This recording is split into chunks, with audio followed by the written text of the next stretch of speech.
누진 다초점 렌즈 가격 얼마나 할까요? 15년간 안경원에서 근무할 때 가장 자주 듣는 질문 중 하나입니다. 하지만 질문에 대한 답변이 간단하지는 않습니다. 왜 그럴까요? 오늘은 그 이유와 함께 합리적인 선택을 도와드릴 팁을 알려드리겠습니다. 누진 다초점 렌즈는 안경 렌즈 중 가장 기술적으로 완성된 집약체로 개개인에 맞게 설계하기 때문에 금액이 차이 날 수밖에 없습니다. 사람마다 필요한 도수가 다 다르고 어떤 제품을 쓰느냐에 따라 금액이 달라지거든요. 즉 금액이 정해져 있지 않다는 것입니다. 따라서 누진 다초점 렌즈는 얼마예요? 라는 질문에 답하려면 먼저 쓰고 계신 안경을 저희가 검토해보고 현재 고객의 눈 상태와 비교해 본 후 적절한 금액의 비교가 필요합니다. 그럼 처방전을 가지고 오셔서 얼마인지 여쭤보는 분을 예로 들어보겠습니다. 보시면 SPH, CYL, AXIS 그리고 ADD라고 써있는 항목들이 있습니다. SPH, CYL, AXIS는 제가 전에 영상에서도 자세히 설명드린 부분이 있으니 오른쪽 상단에 링크를 걸어두겠습니다. 오늘은 위의 영상에서 설명드린 부분을 제외하고 가격 부분만 말씀드리겠습니다. 가격을 결정하는 요인은 개개인에 따라 다르겠지만 오늘은 굴절률, 애드값, 렌즈를 설계하는 기술 이 세 가지로 정리해 드리겠습니다. 첫 번째, 굴절률입니다. 굴절률은 수치가 높으면 높을수록 렌즈의 두께와 부피가 감소됩니다. 아무래도 높을수록 눈도 덜 작아 보이고 무게도 가벼워지기 때문에 장점이 많긴 하지만 금액이 증가한다는 부담이 생깁니다. 저는 SPH, CYL 도수가 합쳐서 플러스 마이너스 ED 이하일 경우에는 굴절률을 1.50에서 1.60 사이를 권해드리고 있습니다. 플러스 마이너스 2D에서 플러스 마이너스 4D까지는 1.60에서 1.67 굴절률을, 플러스 마이너스 4D에서 플러스 마이너스 6D까지는 1.67에서 1.74 굴절률을, 플러스 마이너스 6D 이상은 1.74의 굴절률을 권해드리고 있습니다. 안경원들마다 도수의 차이는 있을 수 있겠지만 가장 평균적인 도수 수치가 아닐까 싶습니다. 두 번째가 다초점 렌즈에서 가장 중요하게 보실 부분인데요. 바로 애드값입니다. 애드값은 멀리 보는 도수와 가까이 보는 도수의 차이를 기록한 수치라고 생각하시면 됩니다. 이 수치가 커지면 커질수록 다초점 렌즈의 단점인 주변부의 왜곡이 커집니다. 다초점 렌즈는 보시면 원형과 그 은용 사이에 도수를 변화시키는 렌즈이기 때문에 변화에 대한 수차와 왜곡을 주변으로 분배한 렌즈라고 생각하시면 됩니다. 그런데 이 애드값이 점점 증가하게 되면 주변에서 점점 중심으로 영역을 넓히게 됩니다. 화면으로 보여드리면 점점 이렇게 커지게 되어서 선명하게 보이는 영역이 점점 줄어들면서 초점을 맞추기가 어렵게 됩니다. 그래서 애드값이 렌즈의 굴절률보다 누진 다초점의 가격을 정할 때에 더 중요한 요소입니다. 따라서 저는 누진 다초점 렌즈는 거만이 굉장히 중요하다고 생각합니다. 이 애드값을 낮추어야 금액에 대한 부분도 줄일 수 있고 시야에 대한 부분도 개선시킬 수 있기 때문이죠. 그러려면 원형과 근형의 도수를 측정한 후 변화량을 감소시키기 위해 고객분과의 타협점을 잘 찾아야 합니다. 이때는 안경사의 실력과 경험이 중요하겠죠? 금액별로 곧 정리해 드리겠습니다. 두 번째에서 설명드렸듯이 애드값이 높을수록 그리고 렌즈가 출시된 지 오래될수록 왜곡되어 보이는 곳이 넓습니다. 이 그림을 보시면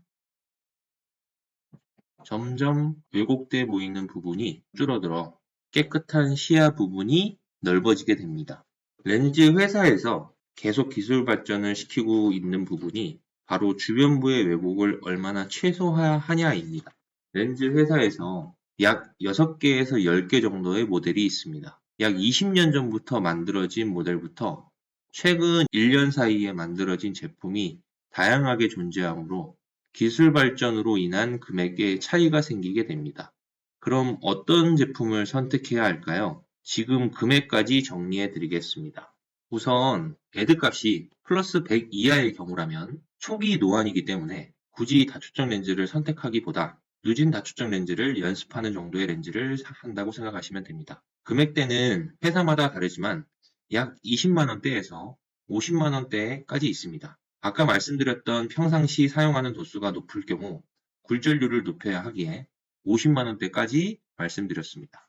그러한 렌즈를 기능성 렌즈라고 합니다. 배드값이 125에서 175인 경우에는 중기에 접어든 노안이라고 생각하시면 됩니다. 다초점 렌즈를 선택해야 하는 시기이며 이때부터 선택의 폭이 넓어집니다. 좋은 제품을 사용할 수도 있겠지만 조금 합리적인 제품을 선택해 볼 수도 있습니다. 당연히 금액의 범위도 넓어질 수밖에 없습니다. 약 30만원대에서 많게는 100만원대까지 있습니다. 물론 더 저렴한 제품을 선택할 수도 있지만 편안하게 사용할 수 있는 한도 내에서 말씀드립니다. 본격적으로 누진 다초점 렌즈를 쓰셔야 하기 때문에 조금이나마 팁을 드린다면 굴절률보다는 넓은 시야의 제품을 선택하라고 말씀드리고 싶습니다. 지금 가격표를 보시면 여러 형태의 시야도를 보실 수 있을 겁니다. 시야의 형태가 넓어지면 넓어질수록 금액이 증가하게 됩니다. 하지만 렌즈의 얇기도 무시 못하겠죠. 예를 들어 플러스 마이너스 2D 이하의 도수 정도라면 1.50에서 1.60 사이의 굴절률을 고르라고 말씀드렸죠. 1.60, 1.50, 1.50, 1.60 이렇게 선택을 하실 수가 있습니다. 그럼 이렇게 두 가지 그림을 보여드릴 수 있는데요. 이 제품은 독일의 자이스사의 공식 가격표입니다. 보시면 라이트 2D 제품은 라이트 2 3D보다 왜곡이 더 많게 됩니다. 그럼 3D 제품을 고르셔야 적응이 더 쉽다고 말씀드리는데 똑같은 조건으로는 당연히 금액이 높아질 수밖에 없습니다. 아까 플러스 마이너스 2D 이하의 도수면 1.50에서 1.60이 가능하다고 했는데 비교군을 보시면 1.60 라이트 2D와 1.50 라이트 2 3D 제품을 골라볼 수 있겠습니다. 금액이 어떤가요? 38만원으로 동일하죠? 장단점을 서로 비교해드리고 선택권을 드리지만 저는 이런 상황이라면 라이트 2 3D 1.50 제품을 선택할 겁니다. 두께도 중요하겠지만 다초점의 편안함을 선택하려면 시야는 정말로 중요한 요소입니다. 다음으로 배드값이 플러스 200 이상은 60대 이상에 해당하는 경우가 많습니다. 간혹 아주 작은 비율로 조절 부족이라거나 병변의 이유로 젊으신 분들도 있긴 합니다. 배드가 높을수록 멀리와 가까이의 도수 차이가 심하기에 왜곡도 그만큼 심해집니다. 이런 분들은 전 단계인 배드 플러스 125에서 175 사이의 상태에서 나빠진 경우가 대부분입니다. 렌즈 회사에서는 플러스 200으로 넘어가는 순간이 왜곡을 가장 줄이기 힘든 구간이라고 표현합니다. 그래서 렌즈의 사양도 높이는 것을 강조하고 있습니다. 금액대는 약 50만원대에서 하이엔드 제품으로는 200만원대까지 나오기도 합니다. 합리적인 소비를 위해서라면 전 단계에서 얘기했던 팁을 사용하거나 아니면 기술의 가치를 높게 평가하신다면 금액대를 높게 가져가게 됩니다. 기술적인 예로는 양안시 기능 설계, 스테이블 기술, 부등시 기술 등이 있습니다. 제목 까먹으셨을까봐 다시 말씀드립니다. 누진 다초점 렌즈는 얼마예요? 였죠? 내용이 굉장히 전문적이고 어려울 수 있지만 누진 다초점 렌즈를 사용할 분들을 위해 최대한 합리적으로 선택할 수 있게 도움을 드리려 했습니다. 이제는 누진 다초점 렌즈 얼마예요? 라고 안 물으시겠죠? 전문 안경사 분들에게 설명 잘 들으시고 추천해 주시는 제품 잘 선택하시기 바라겠습니다. 궁금하신 사항 언제든지 댓글 달아주시면 꼭 상담 도와드리겠습니다. 지금까지 15년 경력 아이빌리브 대표 안경사 임종희였습니다. 새해 복 많이 받으세요.